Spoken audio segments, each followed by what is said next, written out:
kuwani waa 3 xayawaan oo hore u noolaa kuwaas oo bini'aadamkii hore u gelin jiray riyooyin argagax leh.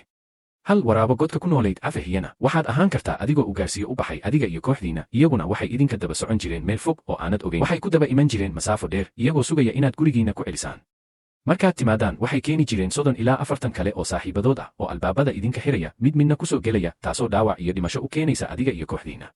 2 dafka wejiga gaaban short faced bear. dafkan wuxuu ka dhigi jiray 2 jibaar ka weyn bini'aadamkii hore, wuxuuna ku ordi jiray xawaare ka yaab badan inta la malaynayo.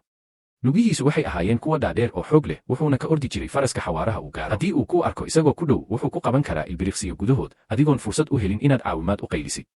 3 mastuulaagii megalania. kani wuxuu ku dhuuman jiray kaymaha isagoo si fiican ugu milmi jiray deegaanka. wuxuu weerar kedis ah ku geli jiray daqiiqada gudahood isagoo ku qaniini jiray si uu jidhkaaga u kala jaro. qaniinkiisu wuxuu watay sun jidhkaaga daciifisa, xitaa haddii aad ka cararto suntaas waxay jilcin jirtay murqahaaga oo ku qasbi jirtay inaad istaagto. markaas ayaad ku arki jirtay isagoo si tartiib ah kuugu soo gurmanaya, ugu dambayna cunaya jidhkaaga oo dhan.